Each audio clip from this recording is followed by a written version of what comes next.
जय भीम, जय लहुजी, जय शिवराय. मी गणेश वाघमारे, आपल्या सातारचा भूमिपुत्र आणि सामाजिक कार्यकर्ता. सातारकर नागरिकांसाठी आणि समस्त लोकशाहीर अण्णाभाऊ साठे साहित्यप्रेमी आणि लोकशाहीर अण्णाभाऊ साठे, डॉक्टर बाबासाहेब आंबेडकर, छत्रपती शिवाजी महाराज आणि या महामानवांना त्यांच्या कृतीला विचार प्रमाण मानून आपण सगळे सामाजिक परिवर्तनासाठी काम करणारे सगळे कार्यकर्ते, समाज बांधव या सगळ्यांसाठी मी आजचा हा व्हिडिओ बनवत आहे. तुम्ही पाठीमागं बघत असाल, हा सातारा नगरपालिकेच्या जवळचा शाहू चौकातला लोकशाहीर अण्णाभाऊ साठे यांच्या पुतळ्याचा परिसर आहे. आणि या परिसरामध्ये लोकशाहीर अण्णाभाऊ साठे यांचा पूर्णाकृती पुतळा सातारा नगरपालिकेच्या वतीनं बनतोय. याबद्दल त्या विचाराचा पाईक म्हणून, अण्णाभाऊ साठेंच्या विचाराचा पाईक म्हणून, बाबासाहेबांच्या विचाराचा पाईक म्हणून आणि आपण सगळे समाज बांधव आणि मराठी माणूस म्हणून आपल्या सगळ्यांना अभिमान आणि गौरव आहे की नगरपालिकेनं गांभीर्य दाखवून आता लोकशाहीर अण्णाभाऊ साठेंचा सातारा शहरात भव्य पूर्णाकृती पुतळा बसवण्याचं काम सुरू केलं आहे. त्याबद्दल मी नगरपालिकेचं प्रथमतः अभिनंदन आणि शुभेच्छा देतो आणि सगळ्या समाज बांधवांचंही अभिनंदन करतो की आमच्यासाठी गौरवाची गोष्ट आहेच. पण हे सगळं होत असताना ज्या अण्णाभाऊ साठेंनी साहित्य म्हणून या मराठी विश्वाला अखंड एवढं साहित्य दिलं, त्यांची उपेक्षा तर होतीच आहे. आजही त्यांना भारतरत्न मिळत नाही, हा एक मुद्दा आहेच वेगळा. पण सातारा शहरातला हा जो अण्णाभाऊ साठेंचा पुतळा होता, जिथं सातारा जिल्ह्यातून, सातारा शहरातून, महाराष्ट्रातून कोणी आलं, जयंतीला असेल, पुण्यतिथीला असेल किंवा इतर महत्त्वाच्या कार्यक्रमांना या पुतळ्याच्या ठिकाणी अर्धाकृती पुतळा होता. तिथं मानवंदना सगळे द्यायचे. बाबासाहेबांच्या जयंतीला 14 एप्रिलला सर्व कार्यकर्ते आले की मानवंदनेला इथं येत असत सगळे नागरिक. हे काम पूर्णाकृती पुतळ्याचं सुरू आहे, त्याबद्दल आमचा काही आक्षेप नाही. ते काम चांगलं व्हावं, दर्जेदार व्हावं आणि लवकरात लवकर पूर्णाकृती पुतळा बसवावा आणि सगळ्या समाज बांधवांच्या वतीनं भव्य मिरवणूक सगळ्या गोष्टी व्हायला पाहिजे. पण हे होत असताना समाज बांधवांना माझी ही माहिती देण्याची का जबाबदारी आली? कारण आपण सगळे डोळ्यावर पट्ट्या बांधून जर बसणार असेल तर प्रशासनाच्या पातळीवर नेमकं काय होतं आहे, प्रशासनानं, संविधानानं त्यांना जे काही मर्यादा दिलेल्या आहेत काम करत असतानाचे अधिकार आहेत, त्याचा कुठं अतिरेकी वापर तर अधिकारी करत नाही. हे पण तुम्हाला मला डोळेचपणे बघावं लागेल.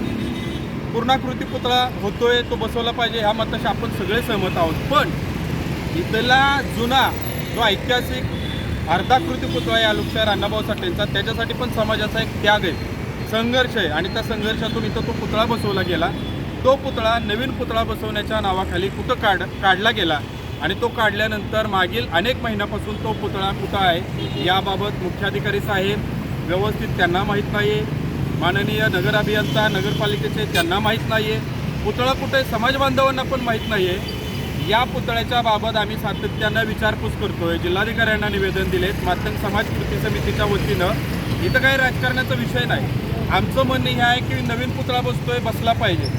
पण तो नवीन पुतळा बसत असताना तोपर्यंत जुना अर्धाकृती पुतळा होता, त्याचं काय झालं, तो कुठं आहे, तो काढलेला पुतळा नेमका कुठं ठेवला आहे आणि मग तो कुठं ठेवला आहे हे प्रश्न विचारणं आणि एखादा अधिकाराचा गैरवापर करत असेल आणि महामानवांचा अवमान होईल अशा पद्धतीची कृती करत असेल तर त्या अधिकाऱ्याला प्रश्न विचारणं हे संविधानानं दिलेल्या अधिकाराचा नागरिक म्हणून हे आपलं कर्तव्य आहे. त्या अधिकाऱ्यानं चुकलाय तर त्याला चूक निदर्शनास आणून दिली पाहिजे आणि तो जाणीवपूर्वक चूक करत असेल तर त्याच्यावरती कारवाई व्हावी अशी पण आपण मग मागणी केली पाहिजे. आणि जर अशी मागणी आम्ही समाज बांधव म्हणून करत असेल तर मग ह्यात गौण काय, चुकीचं काय, हे समाज बांधवांनी याबाबत स्वतःला प्रश्न विचारावा. जे कोणी बापट साहेबांच्या वतीनं बोलायला पुढे येतात त्यांनी पण समाजाचे कार्यकर्ते म्हणून तो स्वतःला प्रश्न विचारावा. अण्णाभाऊ साठेंच्या अर्धाकृती पुतळा ज्यांना कुणाला दिला आहे किंवा अडगळीत कुठला ठेवला हे प्रशासनानं सांगावं ना. आणि मागचे महिना झालं, 4 महिनेपासून तर पुतळा नाहीच आहे, कोणालाच माहीत नाही आहे. ज्यावेळेस पत्रकार प्रकाशजी वायदंडे यांच्या वृत्तवाहिनीला, लोकल न्यूज चॅनलला काही संबंधित ठेकेदार किंवा जे कोणी कार्यकर्ते आहेत त्यांनी ती बातमी प्रदर्शित केली, त्यावेळेस समाजाला कळालं की इथं काहीतरी गोष्टी घडत आहेत. पुतळा बसत आहे, बसवला गेला पाहिजे ह्या मताशी आपण सगळे सहमत आहोत. पण जुन्या पुतळा कुठं गेला, अर्धाकृती पुतळा, याचं प्रशासनाने उत्तर द्यावं. आणि नगरपालिकेत का तो पुतळा ठेवला नाही, छत्रपती शिवाजी महाराज संग्रहालयात ऐतिहासिक पुतळा का ठेवला नाही? ज्या लोकशाहीर अण्णाभाऊ साठेंनी रशियामध्ये छत्रपती शिवरायांचा पोवाडा गायला आणि संबंध जगाला दाखवून दिलं छत्रपती शिवाजी महाराजांची कीर्ती ख्याती काय आहे, त्या लोकशाहीर अण्णाभाऊ साठेंचं संयुक्त महाराष्ट्राच्या चळवळीला एवढं मोठं योगदान आहे. मग नगरपालिकेलाच ते का नकोशे झालेले आहेत मुख्याधिकाऱ्यांना, प्रशासकीय अधिकाऱ्यांना, याचं उत्तर नगरपालिकेच्या मुख्याधिकाऱ्यांनी प्रशासनाने द्यावं आणि जिल्हाधिकारी साहेबांना विनंती आहे की कृपया प्रशासनाला वाचवू नये. जे काय आहे ती चौकशी घडलेल्या गोष्टीची निपक्षपातीपणे करा. संबंधित अधिकारी चुकला असेल तर त्याला शासन व्हायला पाहिजे आणि लोकशाहीर अण्णाभाऊ साठेंचा जुना अर्धाकृती पुतळा जो आहे त्याचा सन्मानानं जिथं कुठं असेल त्याचा सन्मान झाला पाहिजे.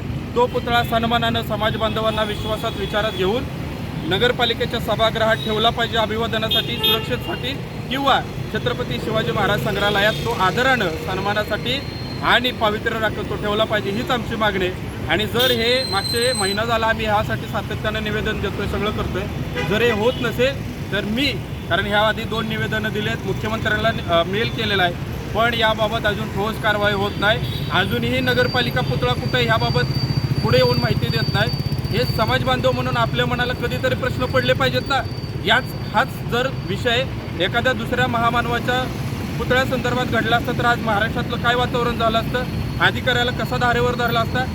मातंग समाज असेल किंवा अण्णाभाऊ साठे प्रेमी असतील, साहित्यप्रेमी असतील आणि समस्त मराठी बांधव असेल, आपण स्वतःच्या मनाला प्रश्न विचारला पाहिजे की अधिकाऱ्यांनी कुठल्या अधिकाराखाली इथला पुतळा काढून कोणाला दिला आहे का कुठं ठेवला आहे याचं त्यांनी खुलासा करावा. आणि जर ते चुकले असतील पुतळ्याचा सन्मान झाला पाहिजे महामानव म्हणून, आणि जर ते चुकले असतील तर त्यांच्यावर कारवाई झाली पाहिजे. अन्यथा उद्या दिनांक 25 मार्च 2025 पासून मी गणेश वाघमारे समस्त समाज बांधवांच्या वतीनं आणि लोकशाहीर अण्णाभाऊ साठे, डॉक्टर बाबासाहेब आंबेडकर, छत्रपती शिवाजी महाराज यांचा एक वैचारिक कार्यकर्ता म्हणून प्रशासनाला ते जर चुकत असतील तर ती जागा दाखवायचं काम मी करेल, आणि हा पुतळ्याचा सन्मान झाला पाहिजे लोकशाहीर अण्णाभाऊ साठेंच्या अर्धाकृती पुतळ्याचा. आणि तो होत नसेल, तो होणार नाही तोपर्यंत माझं उद्यापासून 25 तारखेपासून बेमुदत आमरण उपोषण, माझ्या महामानवांचा अपमान मी सहन करणार नाही. कारण आम्ही वैचारिक कार्यकर्ते आहोत, दलाल आणि विकाऊ कार्यकर्ते नाही, सन्मानानं जगणारे आणि महामानवांच्या विचारानं सन्मानानं स्वाभिमानानं संघर्ष करणारे कार्यकर्ते आहोत. त्यामुळं उद्यापासून मी लोकशाहीर अण्णाभाऊ साठेंच्या पुतळ्याचा झालेला अवमान याबाबत आमरण उपोषणाला बसत आहे. समाज बांधवांनी ताकदीनं या उपोषणाला सहभागी व्हावा आणि पाठिंबा द्यावा आणि लवकरात लवकर अर्धाकृती पुतळ्याचा सन्मानानं तो नगरपालिकेच्या सभागृहात किंवा छत्रपती शिवाजी महाराज संग्रहालयात ठेवण्यात यावा. आणि जर जो अधिकारी चुकला आहे, ज्यानं अवमान केला आहे, त्यांच्यावर तत्काळ फौजदारी दाखल झाली पाहिजे.